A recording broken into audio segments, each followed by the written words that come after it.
Okay, in this tutorial, following on from the copyright tutorial that I'd previously made, I'd explained about using a preset, a brush that I'd created in order to be able to create my own my own stamp. There's a variety of different ways you can go about applying or creating brushes. However, I'm going to just continue with using this example for you. So to start off with, what we're going to do is I'm going to create a new document. So I'm going to go to File New, okay, and that custom settings. I think it's what I used earlier on, so I'll go with that. That's not too bad. Okay, so what I'm going to begin by doing is, I guess, just creating a shape, and I'm just going to mimic it based on the kind of copyright symbol and show you how I did the one that I'd done previously. So what I'm going to do is I'm going to create a series of shapes. I'm going to start off with using the ellipse tool and just holding down Shift to constrain my proportions. I'm just going to create a circle. Okay. And what I'm going to do is I'm just going to duplicate that layer, and this one I'm just going to call white, and I'm going to change the colour of this shape to white.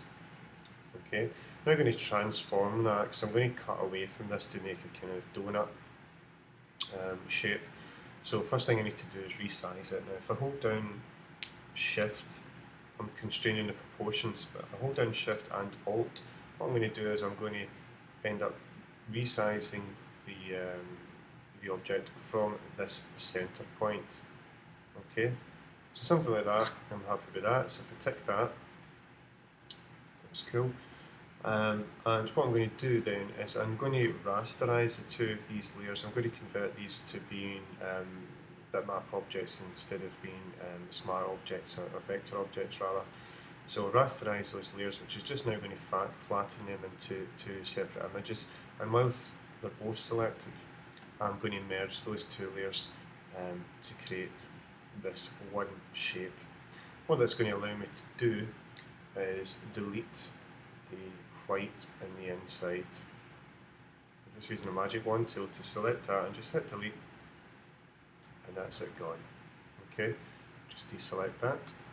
Okay, so the next thing to do is I'm just going to embed, again I'll use my initials, I'll do something slightly different, however I will use the initials. So I'm just going to use my text tool, and again using the colour black. Now one thing to mention actually when you're generating these brushes is you just want to set it up as the colour black, because what we're then going to do is we're going to get rid of the background layer and have it being on a transparent background. Okay, so that we've got our space and gaps in between.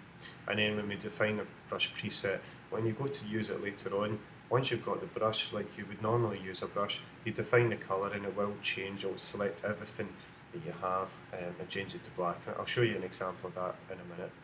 So using my text tool, and I'm just going to stick with this font, I'm just going to click down now. That's massive, so I'm going to take that right down,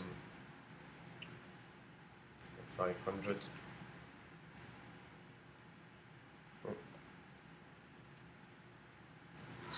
Even that's massive, so I'll just select that and reduce that right down to 200. Try again, 100, that'll do. Okay, so there's my M.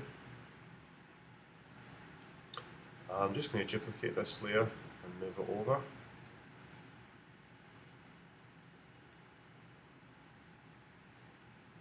Move that over here because I'm going to use that anyway. And duplicate another layer. This is going to be my G for the initial, middle initial. Move that into the centre, and then change that. Use my text tool, change that to G. Okay. Now it might want to at this point go up to View and Show Grid, which is going to allow me maybe to line these up a wee bit better. Okay. So I'm just going to move each of the letters, so they're sitting on this line. So I'm kind of happy with the positioning of them all. Okay, so that'll do me. That's my brush. Now what I'm going to do is I'm just going to combine all of these layers together. So what I did was there, sorry, is I clicked on the top layer, held in Shift to select all the layers I wish, and I'm going to right click and merge layers. Okay, and what I'm going to do is I'm going to just layer from background, and then I'm just going to delete that layer. So I've now got my image sitting on a transparent background. At this point, I'm just going to turn off the grid. But what I'll do is I'm just going to step back one step and turn off the grid. What am I looking at here? Sorry, show grid, take that off. There we go. I may wish to apply some layer styles to the image. Okay, so anything that you plan on doing will be saved and embedded within the brush preset. Might apply a stroke to it. We'll make that a colour we can see. And the size of it. Okay, but I'm just going to keep it nice and simple. In fact, well, I'll just put a wee drop shadow on it just for the sake of it. So okay that. So now I'll get rid of this background layer, and I'm now ready to save this. So to save it, we're going to go to Edit, Define Brush Preset, and select that. And this is where you can give it a wee name. Okay, so I'll just call it MGM New, because I already created another MGM recently, and hit OK. And that will now be saved and should be found in my brush preset, and you'll see the two that I'd created earlier on, but that's me now got that selected. What I'll do is we'll create a new document, and I'll just make it A4. Okay, and with my brush selected, select this new brush that I have and stamp away, and there you go. Now let me just change the colour to show you what I was meaning earlier on. I can reduce obviously the size of the brush.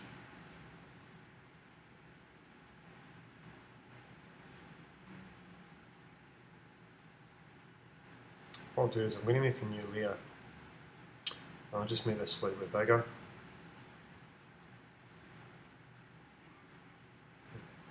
There we go. And although we had embedded, struggling to find my cursor here. Oh. So undo that.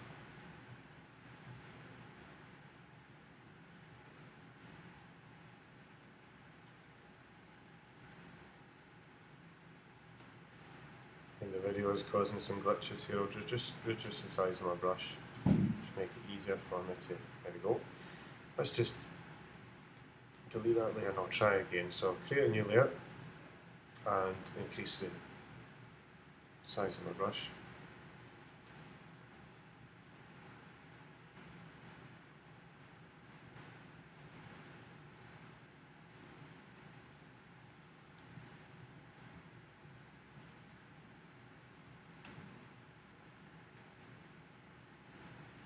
I could go over here to my layer styles and I can start adding on various different layer styles at this point. So it doesn't necessarily need to be done when you're creating your brush preset. I'd already generated a drop shadow that you can see slightly. It doesn't stop me from adding them on afterwards.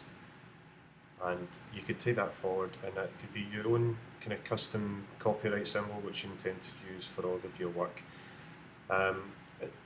Now we've gone with the example of trying to generate a kind of a symbol for a purpose that could be used for copyright, but that doesn't stop you from generating some abstract kind of paint brush stroke, you know, working with the brush and perhaps maybe some different filters, etc., and then being able to save them, and then you've got them as your own kind of brush presets that you could then use in the future. Okay, so you can give that a wee bash and see how that goes.